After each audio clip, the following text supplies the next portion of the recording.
las medidas en cómo la fe crece, ¿verdad? Hemos visto hasta este momento 5 de ellas, ¿verdad? Vamos a repasarlas. La primera que dijimos es la oración, ¿verdad? Entre más nuestra relación con el Eterno es más cercana, es más íntima, hay más confianza en Él. También hablamos de la palabra del Eterno. La Biblia dice que el Eterno ha dado un poder especial a la palabra para generar fe. Lo vimos en Marcos, ¿verdad? Donde dice que la palabra es como una semilla que se siembra y que la palabra de sí misma da fruto. La tercera fue la renovación de nuestro entendimiento, la renovación de nuestra mente.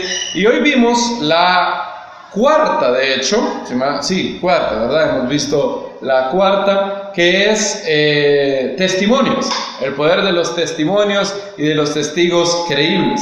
La quinta fue tener memoriales de la bondad de Dios, ¿verdad? Y vimos cómo la Torá y los profetas, los salmos, hablan de recordar las ocasiones cuando Dios ha sido maravilloso con nosotros. El hombre tiene un problema y es que es olvidadizo para las cosas.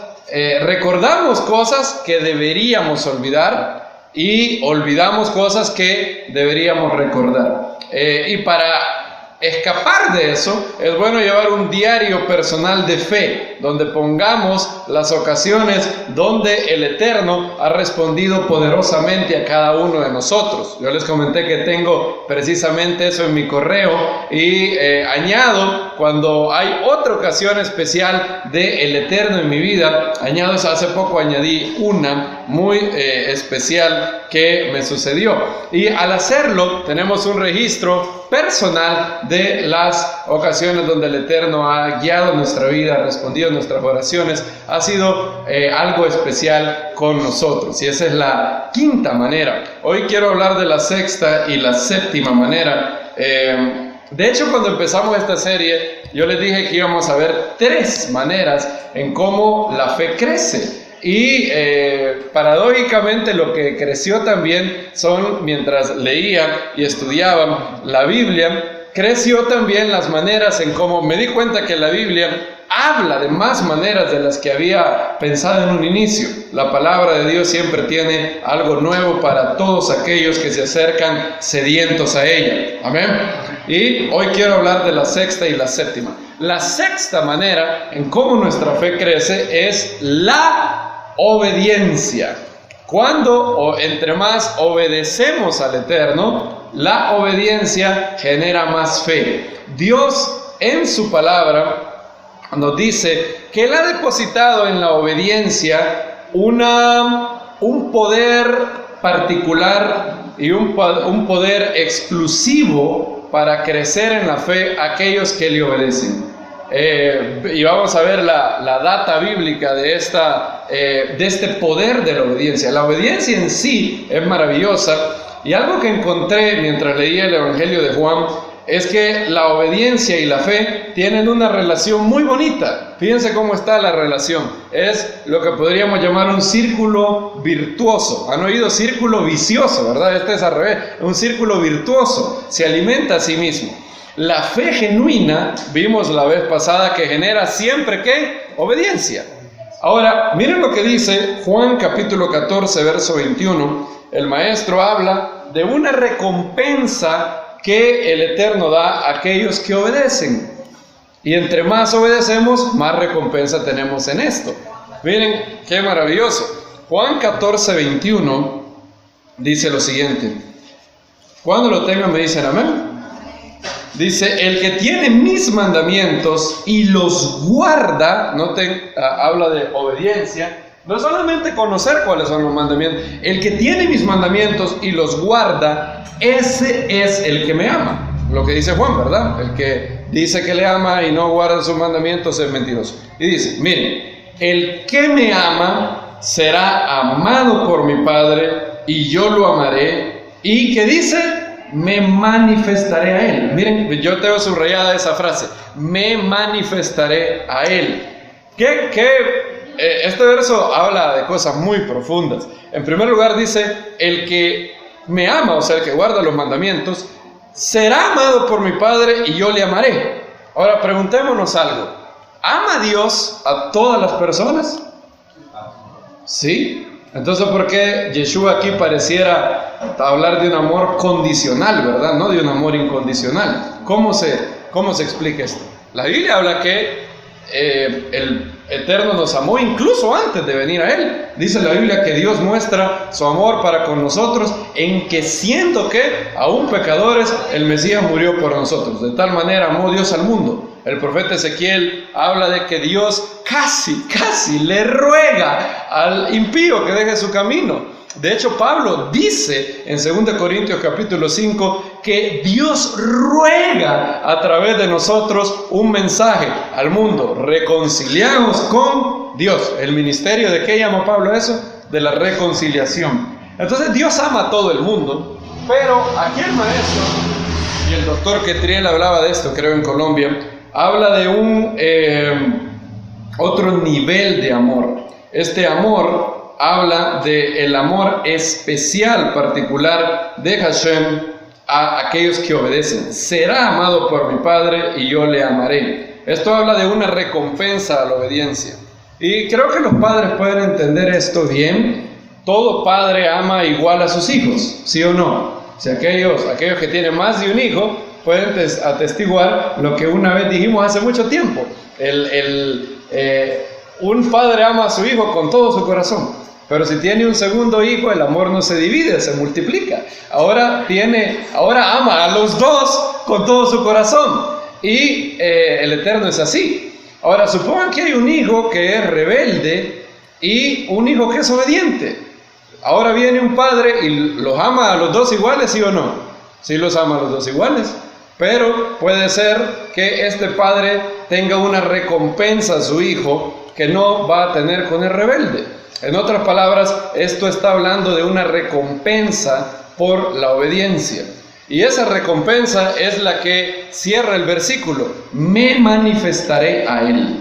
Eso es lo que hará la diferencia entre el que guarda los mandamientos y no. Habrá una manifestación especial del Espíritu Santo en su corazón y eso genera más fe. El maestro lo vuelve a decir prácticamente lo mismo. 2 versos después, miren el verso 23, dice: respondió Yeshua y le dijo: si alguno me ama, ¿qué es lo que va a pasar? Si de verdad lo ama, mi palabra guardará, y mi Padre lo amará. Y miren lo que dice: vendremos a él y haremos ¿qué? Morada en él. En otras palabras, aquel que obedece tiene una confirmación del Espíritu Santo en su corazón y el Espíritu Santo genera más confianza en él al haber obedecido.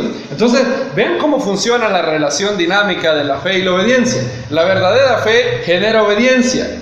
Ahora, cuando esta persona obedece en virtud de su obediencia, esta obediencia hace que su fe crezca más. Y esta fe que ha crecido más, luego genera más ¿qué? Más obediencia. Y luego esta obediencia genera más fe. Es algo que, miren qué bonito, se auto-refuerza mutuamente. Miren lo que dice también Lucas capítulo 6, cuando el maestro habla del impacto que tiene la obediencia. Aquellos que saben la palabra de Dios tienen una gran bendición. Aquellos que saben y obedecen la palabra de Dios tienen una bendición más grande, más profunda. Lucas 6:46, ¿alguien me puede leer? Lucas 6:46 al 49. ¿Por qué me llamáis Señor, Señor, y no hacéis lo que digo? Os mostraré a quién es semejante todo el que viene a mí y oye mis palabras y las hace. Es semejante a un hombre que edifica una casa, el cual excavó profundamente y puso el cimiento sobre la roca. Y viniendo una inundación, el torrente embistió contra aquella casa, pero no la pudo sacudir por estar bien edificada. 49 también. Sí. Pero el que oyó y no hizo, es semejante a un hombre que edificó su casa sobre la tierra, sin cimiento, contra la cual irrumpió el torrente y al instante cayó, y fue grande la ruina de aquella casa. Gracias. el maestro pone a dos personas. En Mateo le llama a uno sabio y al otro le llama insensato. Y Lucas dice que el sabio dice que excavó profundamente y puso el cimiento sobre la roca. Ahora, yo le pregunto, ¿cuál es el cimiento que el primero tenía y el segundo no? No es el conocimiento, fíjense bien. De hecho, ambos habían oído la misma palabra, ¿verdad? Los dos habían oído, ¿sí o no? La misma palabra. ¿Cuál es la diferencia entre uno y el otro? El primero hizo. El otro, ¿qué dice? No hizo. Y entonces, ¿qué pasa? El que hizo, la obediencia hace que lo que tengamos en la cabeza se ponga profundo en nuestro corazón. Eso es lo que hace, la obediencia es una manera en cómo la fe llega a ser profunda. Deja de ser superficial y se vuelve profunda. Y eso creo que todos los que vinieron aquí a darse cuenta de muchos mandamientos podríamos decir eso. La obediencia luego hace que tu fe crezca en torno a los mandamientos. Por ejemplo, cuando yo no era convertido, me recuerdo que una de, quizás mi principal objeción a convertirme, paradójicamente, porque me habían envenenado, era el tema del diezmo. Me habían dicho todo lo que ustedes saben, ¿verdad? Los pastores solo quieren enriquecerse, ¿qué más? Dice la gente, todo el que se mete ahí solo van gente para que te saquen el dinero. Y como también conocí a otra persona que era más sofisticado en esto de lo del diezmo, él me brindó más objeciones. Y bueno, yo no me convertía y tenía todas estas objeciones que andan en internet por ahí como excusa sofisticada para no diezmar, ¿verdad? Yo decía, hoy no hay levitas, el templo no está en pie, los diezmos solo eran ¿qué? No era dinero, sino que era ¿qué? Granos, todas esas excusas que pululan hoy por internet. Y me acuerdo que yo tenía todas esas objeciones. Me acuerdo que en una mañana, en menos de una hora, el pastor Carlos Morales me desbarató amablemente todas mis objeciones, todas. Y empecé a entender, entonces el diezmo no es tan descabellado después de todo. Y de hecho entendí que el uno daba al eterno. Lo que los hombres pudieran hacer con ese diezmo era un problema de ellos. Y entonces dije, en ese momento, el diezmo entonces sí está en la Biblia, sigue vigente, es algo que hay que obedecer. Pero en ese momento, fíjense qué curioso, yo andaba peleando por no diezmar y ni trabajaba. Fíjense qué cosa más curiosa. Ni tenía con qué diezmar, pero yo andaba peleando por no diezmar. Eso fue cuando tenía 17 años. Ahora, todavía después estudié más y luego vi los comentarios del doctor Ketriel. Y todavía se fue haciendo más grande mi fe, mi convicción de que había que diezmar. Ahora, todavía no tenía trabajo, entonces nunca había diezmado, ¿verdad? Ahora, en una ocasión, y ustedes saben esto, lo han oído muchas veces, pero por el beneficio de los que nunca lo han oído, estábamos estudiando con mi esposa, que todavía no era mi esposa, sino era mi prometida, Nancy, y ambos estudiábamos en la misma universidad. Y me acuerdo que teníamos planes de ser ingenieros los dos, luego casarnos, y como casarnos jóvenes, quizás a los 50 años después de salir de la universidad, y poder hacer una familia. Ahora, el problema es que hubo un problema en la economía de su familia que hizo que Nancy empezara a trabajar. Y era un trabajo bueno, pero era un poco pesado. De hecho, ella trabajaba junto a nuestra hermana Sonia vendiendo shampoos.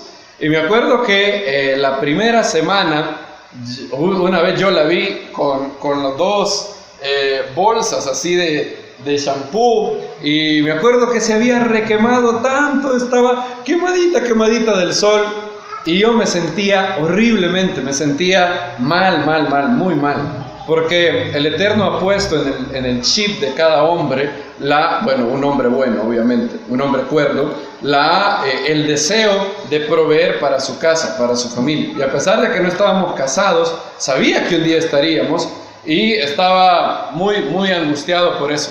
Y me recuerdo que ese día exactamente, estaba tan mal que yo me puse a orar. Y después de orar, enciendo el tele. Yo digo providencialmente, ¿cuál es la probabilidad de que esto haya pasado? Yo que enciendo el tele y iba a empezar una prédica del pastor Beltrán que se llamaba Pactos con Dios. Fue el mismo día, inmediatamente después orado. Obviamente, para que eso se haya alineado, decir que fue coincidencia sería algo, necesitaría más fe para creer eso que para creer que fue causado o dirigido por el Eterno. Y me acuerdo que ahí el pastor Beltrán explicaba que uno podía hacer un voto con Dios. Luego, mucho tiempo después me di cuenta que estos votos algunas veces eran peligrosos, pero en aquel tiempo yo escuché la predicación y lo creí con todo mi corazón.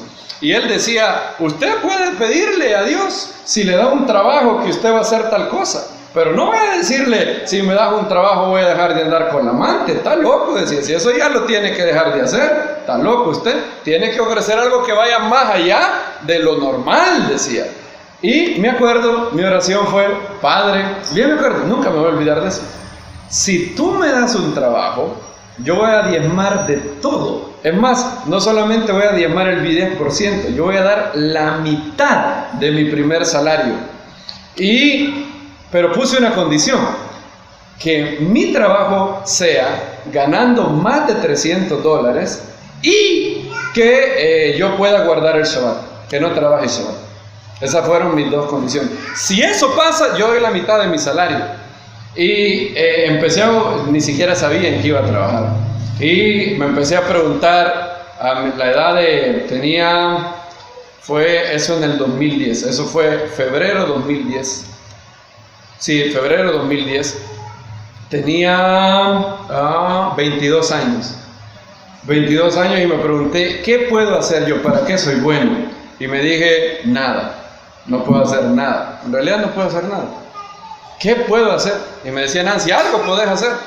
Y ella me dijo, ¿sabes hablar inglés? Y te gusta hablar bastante. Me dijo, bien bonita ella, lo que me exaltó mis cualidades. ¿Y por qué no vas a un call center? Me dijo. Y yo le dije, mi inglés no es muy bueno.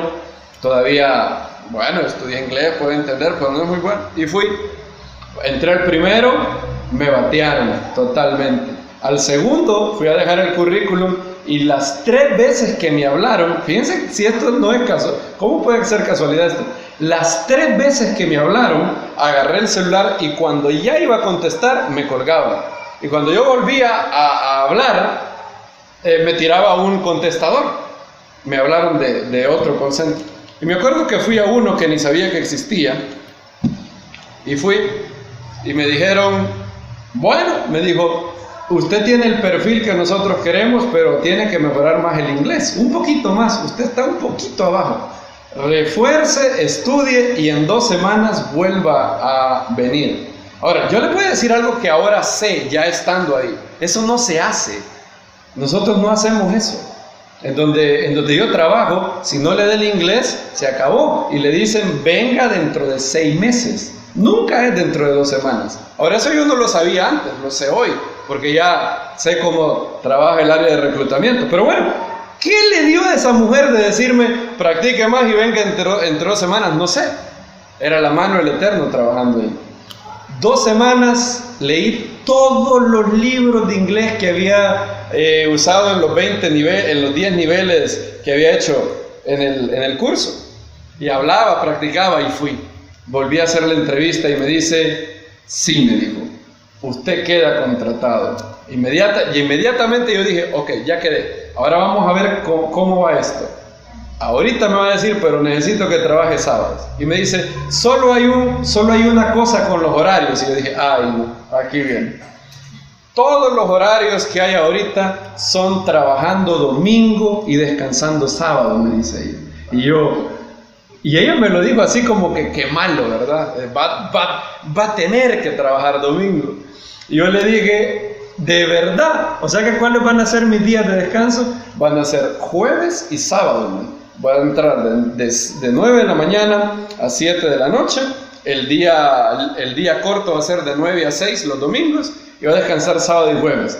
Yo estaba ya, ustedes se pueden imaginar lo que yo estaba como exultante de alegría. Y le digo, ¿cuánto es el salario? Y me dice, $420 más bono. Ahí obviamente yo sabía que era algo que el Eterno había hecho. Y había hecho un voto de diezmar la mitad de mi primer salario. Cuando me pagaron, yo fui a la congregación que ustedes formaron y que muchos de los que están aquí vieron, de hecho, con sus propios ojos eso. Y como era un voto, no es secreto. Los votos no son secretos. Las ofrendas son secretas para los pobres. Pero los votos, dice la Biblia, cumpliré mis votos ahora delante de los santos, de todo su pueblo. Y lo hice y empecé a diezmar. Eso fue marzo 2010. Estamos en mayo 2022. Nunca desde marzo 2010 he dejado de diezmar. Ahora, les voy a decir algo. Al inicio yo solo tenía el diezmo como teoría, ¿verdad? Hay que dar. Y tenía el reto de Malaquías. Probadme ahora en esto. El único lugar donde el Eterno dice, pruébame. En tu economía, pruébame. Probadme ahora en esto. Y yo probé al Eterno. Y después, en 12 años, el Eterno me concedió ir siendo promovido cada vez más de manera sobrenatural. Yo no hubiera podido llenar esos perfiles. Pero el Eterno me ayudó, me dio la gracia, la experiencia. Y ahora mi fe, mi confianza en que el diezmo es un principio bíblico que funciona, está profundamente arraigado. ¿Por qué razón?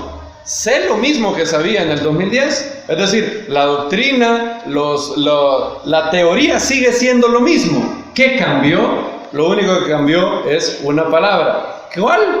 Obediencia. Es eso. La obediencia, cuando tú obedeces, como consecuencia, el Eterno hace que la palabra de Dios se arraigue en tu vida. Y eso es lo que el Maestro prometió. Aquel que guarda mis mandamientos será amado por mi Padre, yo lo amaré ¿qué dice? Me manifestaré a él. ¿Quieres que Yeshua se manifieste a ti por medio de tu espíritu? Hay que obedecer. La obediencia es lo que da eso. Y la obediencia, pues, el Eterno primero te prueba en cosas chiquitas. Luego vienen las pruebas mayores, lo cual es una perfecta transición para pasar a la séptima manera en cómo nuestra fe crece. Esta no es una manera muy bonita. Todas las otras suenan muy bonitas: oración, lectura de la Biblia, renovar nuestro entendimiento, testimonios, memoriales de la bondad de Dios, obediencia. Y la séptima es pruebas y tribulación. La Biblia dice que nuestra fe crece con pruebas y tribulación. De hecho, esta serie toma su nombre de un verso de Pedro, ¿verdad? Más preciosa que el oro. ¿Y qué es lo que dice Pedro ahí? Primera de Pedro 1:6. Si pueden buscarlo, por favor, amados hermanos. Ahora, por cuanto es necesario, estáis siendo un poco afligidos por diversas pruebas, para que la prueba de vuestra fe, mucho más preciosa que el oro, el cual, aunque perecedero es probado por fuego, sea hallado en alabanza, gloria y honra en la revelación de Yeshua el Mesías. Gracias. Adrian Rogers dice: la fe que no ha sido probada, no puede ser confiada. Es la prueba de la fe la que produce más fe, paradójicamente. La prueba de la fe es lo que luego da alabanza, gloria y honra en la revelación de Yeshua el Mesías. Nuestra fe crece después de pasar pruebas, crece después de pasar tribulación. ¿Qué es lo que necesita una semilla para crecer? Necesita tierra, necesita agua y necesita otra cosa más. ¿Qué necesita? Muere también, pero ¿qué más? Lo que está en la parábola, El sol, muy bien, hermano, muy bien, el sol. Y el sol en la parábola del sembrador es sinónimo de pruebas. Miren lo que dice, por ejemplo, creo que es Marcos el que registra eso, Marcos capítulo 4. Tenemos Marcos 4, 5. Otro cayó en el pedregal donde no tenía mucha tierra, y por no tener profundidad, miren, el problema es la fe superficial, ¿verdad? Que ya hablamos. Por no tener profundidad en tierra, brotó enseguida. Pero, vean el verso 6, ¿qué dice el verso 6? Pero cuando salió, ¿qué? El sol se agostó, o sea, se quemó, y por no tener raíz, ¿qué pasó? Se secó. Ahora, miren, cuando el maestro explica la parábola, vean lo que dice, el verso 16. Los sembrados en los pedregales son estos, los que al oír la palabra, al momento la reciben con gozo, pero no tienen raíz en sí mismos, son ¿qué? Temporales, creen por un tiempo, dice el otro evangelista. Cuando llega una ¿qué? Tribulación o persecución por causa de la palabra, enseguida se les hace ¿qué? Tropezar. Entonces, ¿qué es lo que quemó a la semilla? El sol, ¿verdad? ¿Y de qué símbolo el sol en la parábola? Tribulación. Ahora, fíjense qué curioso, el mismo sol que achicharra a esta semilla que no tiene profundidad, es el mismo sol que ¿qué hace con la semilla que sí tenía profundidad? Hace que la semilla ¿qué? Crezca. Es el mismo sol, dijo un gran hombre, el mismo sol que derrite el hielo, también es el mismo sol que pone duro el barro. El mismo sol, el mismo sol. De hecho, si se recuerdan lo que acabamos de leer, donde el maestro habló de la obediencia, en Lucas capítulo 6, al hombre sensato y al hombre insensato, ¿qué le llega? Lo mismo, ¿verdad? ¿Se recuerdan? Lucas capítulo 6, dice que a ambos le llegaron un torrente que los embistió, ¿verdad? Torrente, tempestades, dice Mateo, lo mismo. Lo mismo le llega al que tiene fe superficial y al que tiene fe profunda. ¿Cuál es la diferencia? Uno permanece, uno crece en la tribulación, y el otro se revela que no había verdadera fe en él. Miren lo que dice Romanos capítulo 5. Romanos 5. Cuando lo tengan me dicen amén. Por tanto, habiendo sido declarados justos por la fe, tenemos paz ante Dios mediante nuestro Señor Yeshua el Mesías. Miren qué bonito. Dice la Biblia que habiendo sido justificados tenemos ¿qué? Paz. Qué lindo. Eso seguramente significa que no tendremos problemas. Oh, dice Pablo, espera a leer lo que viene después.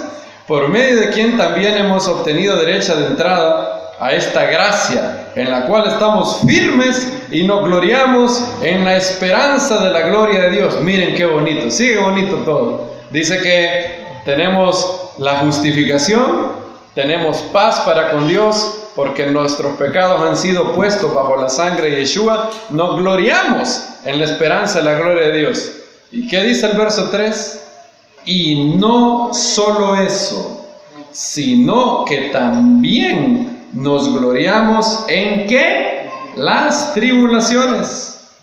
O sea, si tú vienes al eterno, ¿qué tendrás? ¿Paz o tribulación?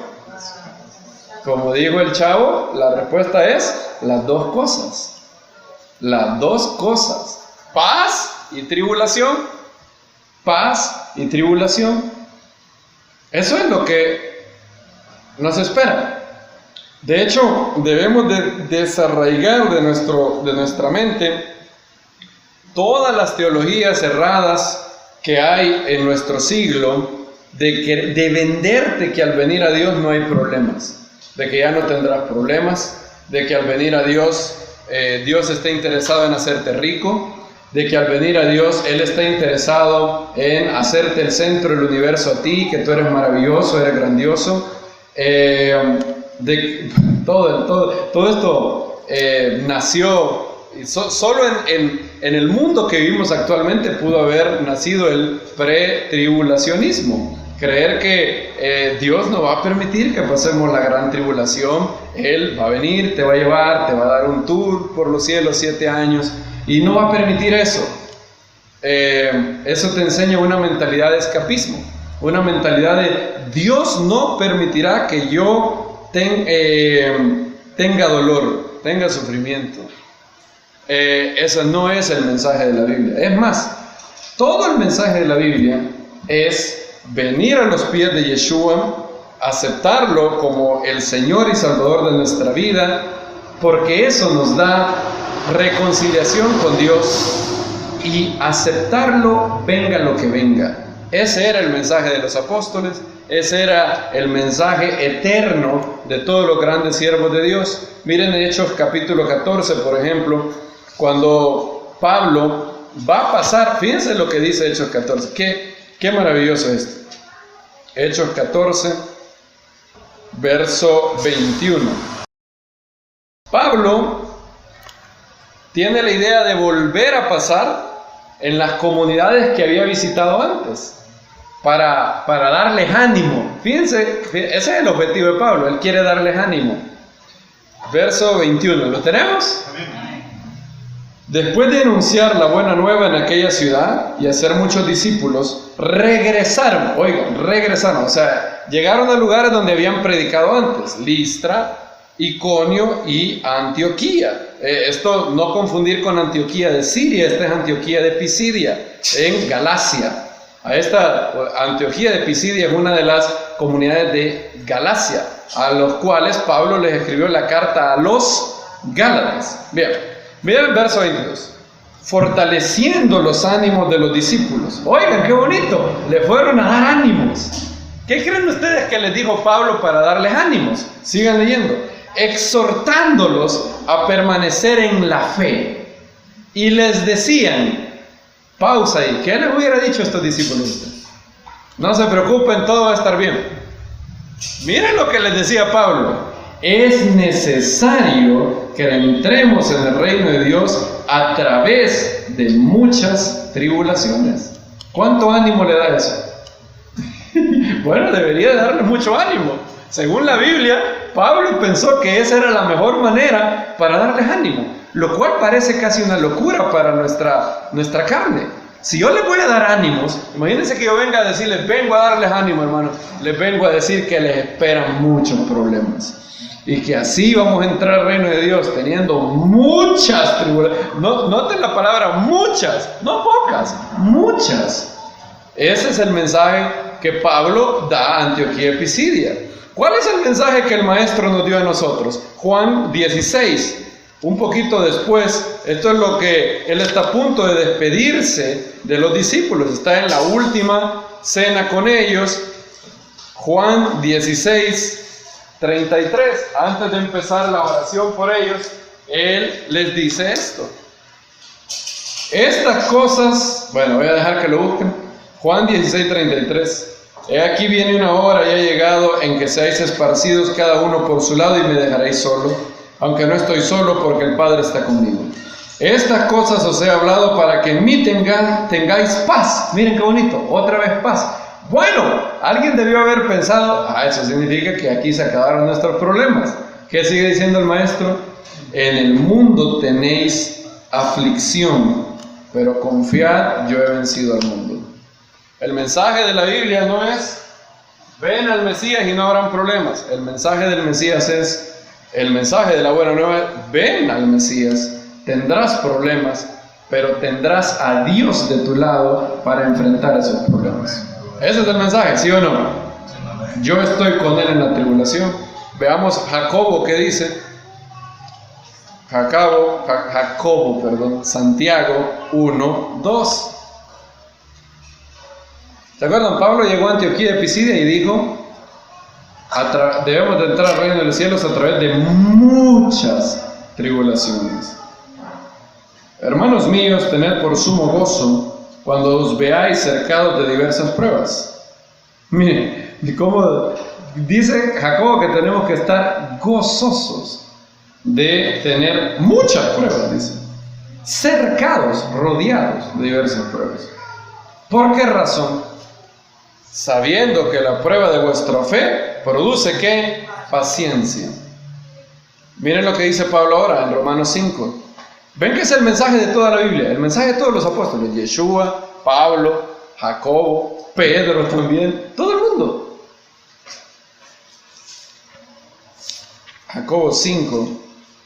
Romanos 5.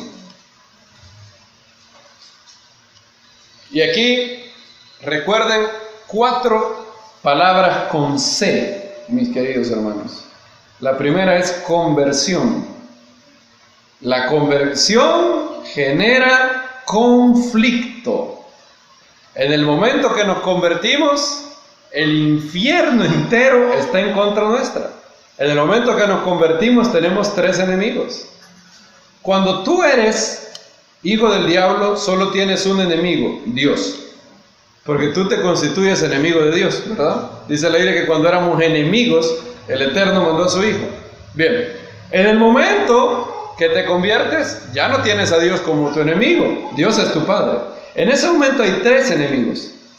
El diablo, el mundo y la carne, el Yetzer Hara. 3 enemigos. Uno está adentro, uno está afuera y el otro está en los aires. Y la conversión trae conflicto. Miren lo que dice el verso 3. No solo eso, sino que nos gloriamos ¿en qué?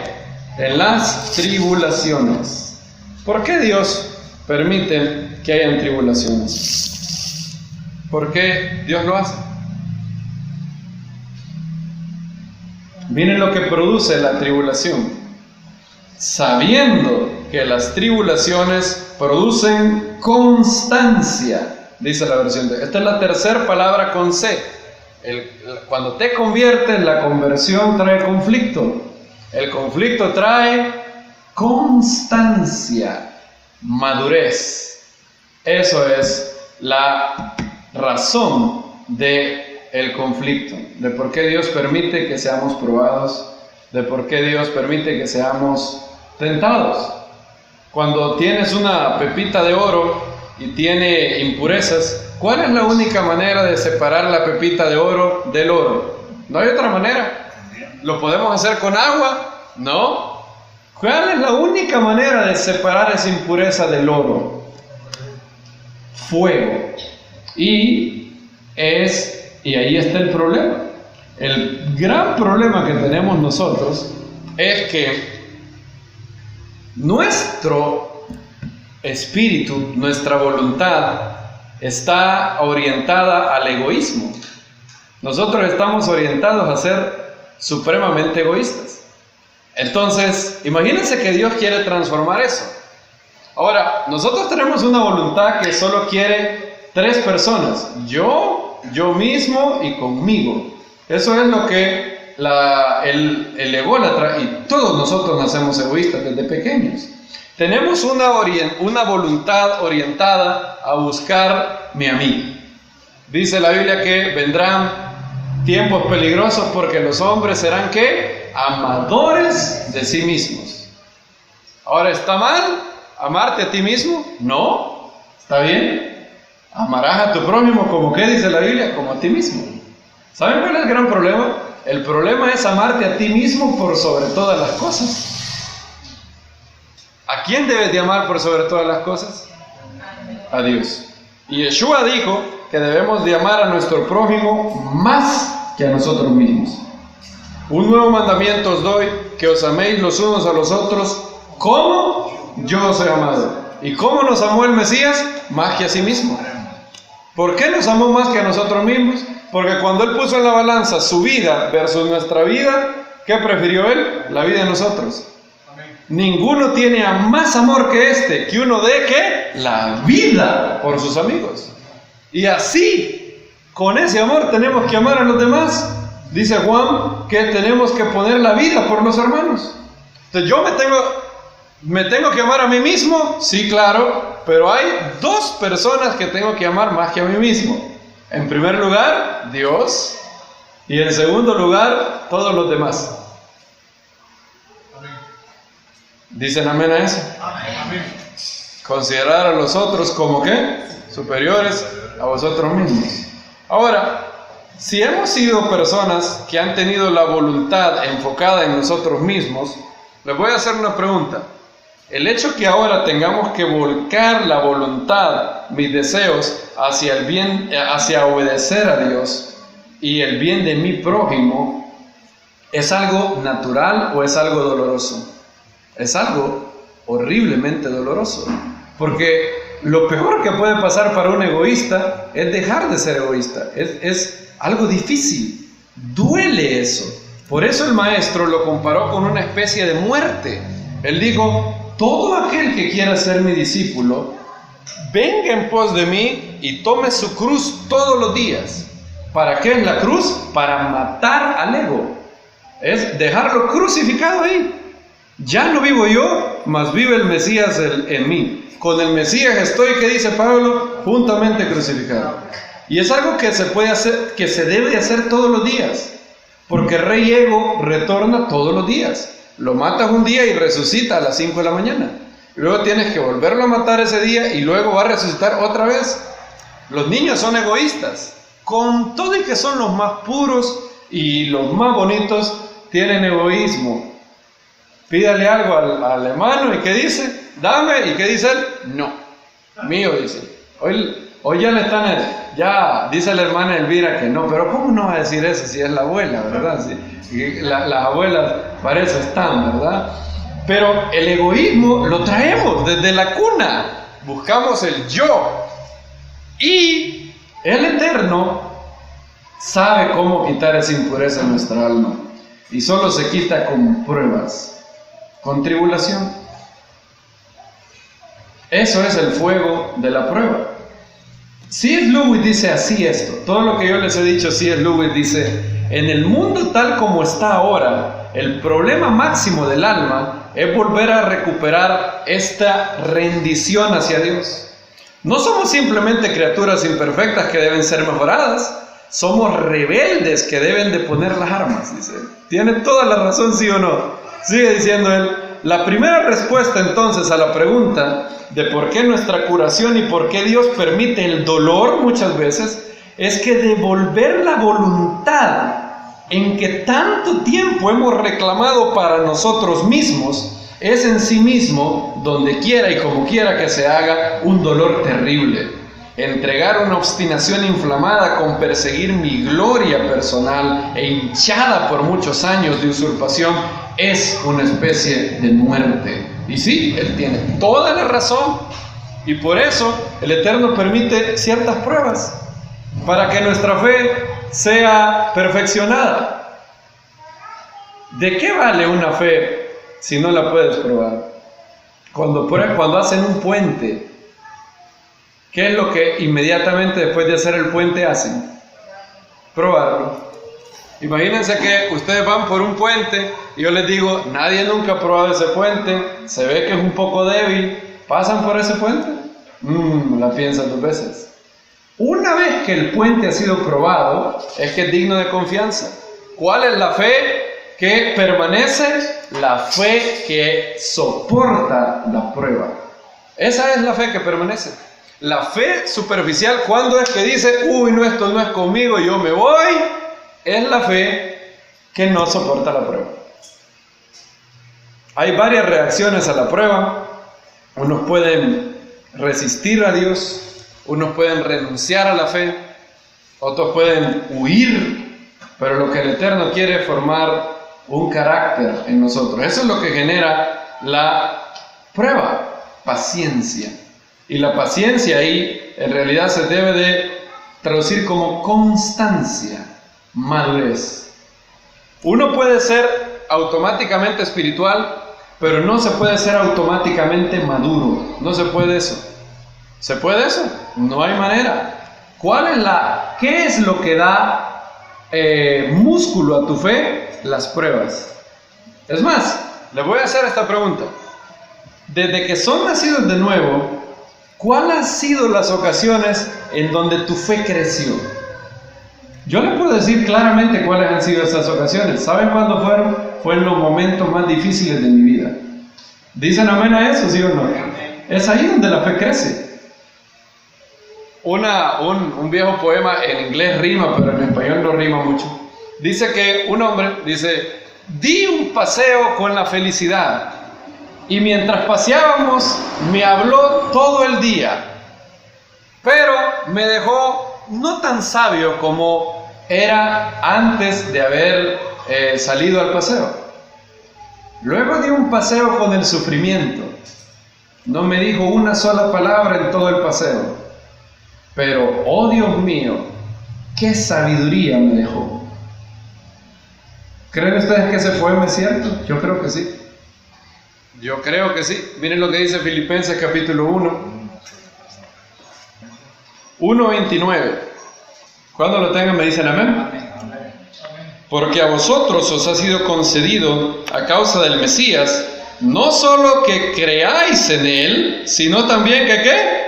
Padezcáis por Él. Miren ahí. Nunca la Biblia nos ofrece lechos de rosas. Sí hay momentos de... Noten que no estamos diciendo que el sufrimiento es bonito en sí mismo. No somos masoquistas. Lo que estamos diciendo es, no hay ningún problema con los placeres que esta vida tiene, los placeres lícitos, Dios los creó. Lo que estamos diciendo es que tenemos que estar dispuestos a sufrir por causa de hacer el bien. Es mejor sufrir por hacer el bien que sufrir por hacer el mal. De hecho, de todas maneras, todo el mundo sufre. El sufrimiento es inescapable en este mundo. O sufres por hacer el bien o sufres por hacer el mal. Yo les di un ejemplo, ¿verdad? Supongan que mi jefe un día de estos me diga: va a hacerme pequeña marufiada y defalquemos a la empresa. Y si no lo haces, te voy a correr. Les pregunto, ¿hay alguna manera de escapar del sufrimiento ahí? No hay manera. Fíjense las dos opciones que tengo yo. La primera opción que tengo es decir, no lo hago, soy una persona, un hijo de Dios no puede hacer eso, no lo hago. Entonces, ¿qué va a pasar? ¿Qué va a hacer mi jefe? Me despide, me corre. ¿Genera sufrimiento en mí? Bueno, sí, genera angustia, tengo que buscar trabajo y todo eso. Ahora, supongan que por otro lado yo digo, no, me van a correr, bueno, hay que hacerle caso al jefe. Y yo vengo y hago eso. ¿Me escapé del sufrimiento? No. ¿Quién se va a arreglar ahora conmigo? Dios. Entonces, no hay manera de escapar realmente a todo sufrimiento en este mundo. Eso es lo que la Biblia dice. Miren 1 de Pedro capítulo 3, si mal no recuerdo. 1 de Pedro 3:17. Este es un verso muy bonito. Lo descubrí en la lectura de la Biblia de hace unos meses. ¿Lo tenemos? Porque mejor, 3:17. Porque mejor es que sufráis obrando bien, si es la voluntad de Dios. Noten, no dice que sufrir es bonito siempre, no. Dios no quiere que suframos en realidad si no es necesario. Pedro dice, si es la voluntad de Dios, algunas veces Dios nos libra de todo sufrimiento y bendito sea el Eterno.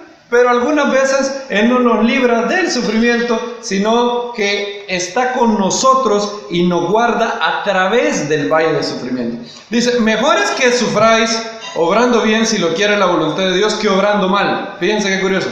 Pedro dice que hay dos opciones. Se puede sufrir obrando bien o se puede sufrir obrando mal. ¿Cuál es la opción que Pedro no da? Pedro no dice, es mejor que sufráis obrando bien, si lo quiere la voluntad de Dios, a no sufrir. ¿Por qué razón? Porque no hay manera de no sufrir en este mundo. Solo tú eliges por qué vas a sufrir. ¿Vas a sufrir siendo humilde o siendo orgulloso? ¿Vas a sufrir por amor o por resentimiento? ¿Vas a sufrir haciendo la voluntad de Dios o desobedeciendo la voluntad de Dios? Yo y todos creo hemos decidido abrazar la posibilidad de las pruebas, las tribulaciones, amparados y anclados en la voluntad y la presencia de Dios en nuestras vidas. ¿Sí o no? Y cuando te someten a una prueba y pasas la prueba, la fe crece y luego puedes afrontar pruebas mayores. Antes, fíjense bien, antes de que Dios permitiera que Sadrach, Mesach y Abed-Nego fueran al horno de fuego que los tiró Nabucodonosor, ¿qué pasó antes? ¿Cuál fue la primer prueba que ellos tuvieron? Fue una prueba más chiquita. Les dijeron, aquí hay comida que ellos no pueden comer, está sacrificada a los ídolos. ¿Y qué dijeron ellos? Propusieron en su corazón que no impurificarse. Una prueba pequeña. Prueba pequeña. Y cuando ellos vieron, obedecieron, se mantuvieron fieles a Dios, y en lugar de que su semblante decayera, ¿cómo se miraban comiendo solo verduras? Mejores. Ellos vencieron esa prueba, y debido a que vencieron esa prueba, su confianza en Dios creció. Y ahora, cuando Nabucodonosor les dice, vamos a verlo, Daniel capítulo 3:15. Bueno, el 3:15 es bastante largo. Nabucodonosor básicamente les dijo esto: Sadrach, Mesach y Abed-Nego, si no adoráis la imagen, entonces los voy a matar, los voy a meter al horno de fuego. Miren lo que respondieron ellos en el verso 16. Entonces Sadrach, Mesach y Abed-Nego respondieron al rey Nabucodonosor diciendo: no tenemos por qué responderte sobre este asunto. He aquí nuestro Dios, a quien servimos, existe. Él tiene poder, oh rey, para librarnos del horno de fuego abrasador y librarnos de tus manos. Y aunque no lo hiciera, fíjense esto, si aún no lo hace, oh rey, entiende que tampoco daremos culto a tus dioses, ni nos postraremos ante la estatua que hiciste levantar. ¿Cómo llegaron ellos a ese nivel de fe? Porque habían pasado una prueba menor. Cuando pasas una prueba menor, tu fe crece y ahora está lista para más. Un pastor iraní fue golpeado por su fe. Lo vapulearon por la fe. Y sobrenaturalmente, después de ser vapuleado por la fe, sintió un gozo maravilloso en su corazón. Él sabía que había tenido el privilegio de ser vapuleado por la fe en Yeshua. Y le hablaron por teléfono para decirle que lo iban a matar. ¿Saben qué fue lo que dijo él? Las palabras de él fue: gloria a Dios. ¿Qué desperdicio de muerte sería morir una muerte natural si puedo morir por mi Señor? Dígame si este hombre no tiene razón. Pregunta: todos los que estamos aquí, si el Mesías no viene en los siguientes 100 años, ¿nos vamos a morir, sí o no? Bien, siempre va a morir. Y él dice: ¿qué desperdicio sería morir una muerte natural y desperdiciar la oportunidad de morir por mi Señor? Y él fue martirizado, él murió en Irán. ¿Cómo fue que llegó a tener ese nivel de fe? La prueba pequeña, primero. Eso es lo que hace la diferencia después. C.S. Lewis, en el libro The Screwtape Letters, dice algo muy cierto. El demonio mayor, que se llama Screwtape, le escribe una carta al demonio menor de bajo rango llamado Wormwood. Y él dice lo siguiente: no te engañes, Wormwood. Nuestra causa, recuerden que ellos son demonios, ¿verdad? Cuando dicen el enemigo, quieren decir Dios. No te engañes, Wormwood. Nuestra causa nunca está tan en peligro como cuando un humano que ya no desea, pero todavía se propone hacer la voluntad de nuestro enemigo y contempla un universo del que todo trazo de él parece haber desaparecido y se pregunta por qué lo han abandonado y aún así sigue obedeciendo. Algo que da temor al infierno es un creyente que está pasando por fuego, que está pasando por tribulación, pero aún así es fiel. Porque eso, ¿qué puede hacer después para convencerlo de desobedecer? Ha pasado el fuego de la tribulación. Y les dije que habían 4, letra C. La conversión trae conflicto, el conflicto trae constancia, y la constancia que genera confianza. Y vamos a cerrar ahí en Romanos capítulo 5. Romanos 5, Y la paciencia, 5:4, produce carácter aprobado. Y el carácter aprobado, ¿qué es lo que produce? Esperanza. Ahora, la palabra esperanza no significa lo que hoy significa en el mundo actual. Esperanza en la Biblia no es un tal vez, no es un quizás, no es bueno. La esperanza es lo último que se pierde. Así como decía un doctor, tenemos la esperanza de la vida eterna. Algo así como que tal vez sí es cierto todo esto, ¿verdad? Esa no es el concepto de esperanza. ¿Saben qué significa en la Biblia esperanza? Es tener esperar algo, tener una expectativa de que algo pronto se va a realizar. Eso es lo que significa esperanza. William Barclay lo dijo muy bien. Él dice, la esperanza en la Biblia no es la paciencia que se sienta e inclina la cabeza y deja que las cosas desciendan sobre él y aguanta pasivamente hasta que pase la tormenta. Es el espíritu que puede soportar las cosas, no simplemente con resignación, sino con una esperanza ardiente. Es el espíritu que soporta cosas porque sabe que estas cosas llevan a una meta de gloria. No es la paciencia que espera sombríamente el final, no, es la paciencia que espera radiantemente el amanecer.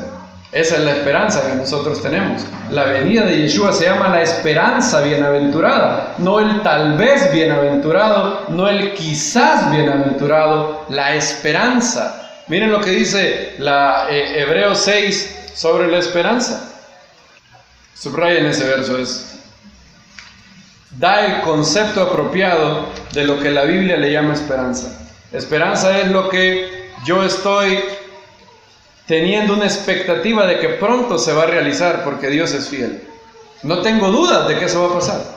La esperanza no es un tal vez en la Biblia. La esperanza es esto, yo lo anhelo, lo espero y sé que pronto se realizará. ¿Dicen amén a eso? Hebreos 6. Miren con qué verbo, con qué palabras, con qué adjetivos describe la Biblia la esperanza. 6:19, bueno, desde el 18 dice, para que por dos cosas inmutables, en las cuales es imposible que Dios mienta, tengamos un poderoso estímulo, los que hemos huido en busca de seguridad, para asirnos de la esperanza puesta delante de nosotros. ¿Cómo es esa esperanza? Lean el verso 19. La cual tenemos como firme y segura ancla del alma. ¿Cómo describe la Biblia a la esperanza? Firme y segura. Queridos hermanos, muchos de nosotros podemos estar pasando en tribulación. Es la voluntad de Dios que entremos al reino de Dios con pruebas y tribulaciones. El Eterno sabe por qué ha permitido todo lo que pasamos. Lo hace para que crezcamos en fe, que todos nosotros podamos crecer en fe, en amor los unos con los otros, que a Dios sabio y poderoso sea la gloria por los siglos. Amén. Amén. Padre, gracias por estar con nosotros, gracias por este día de Shabbat, gracias por el privilegio poder adorarte en este día especial, gracias por estar reunidos en este día, en este lugar, gracias por tu palabra, gracias Padre por darnos a entender, por revelarnos los misterios maravillosos de tu palabra. Hemos aprendido el poder de la obediencia y el poder que hay en la prueba. La prueba produce constancia y la constancia produce confianza, esperanza. Y a todos aquellos que han sido ejercitados y que han salido y que han emergido de pruebas, de su fe probada bajo el fuego, ahora tienen una fe en alabanza, gloria, y que se manifestará en la venida de nuestro Señor Yeshua. Gracias te damos, Padre, por esas pruebas que nos enseñaron que eres fiel. No podríamos saberlo si no hubieras estado con nosotros en los momentos más difíciles. Gracias, Padre, por tu fidelidad. Gracias porque la prueba en nosotros sigue produciendo constancia. Permítenos que el Mesías siga siendo formado en nosotros, que sigamos creciendo, que seas manifestado. Padre, manifiéstate a nuestra vida. Manifiéstate a cada uno de mis hermanos, habla de manera personal a su vida, mientras más obedecen, mientras vencen prueba tras prueba, que su fe no falte, sino que crezca poderosamente.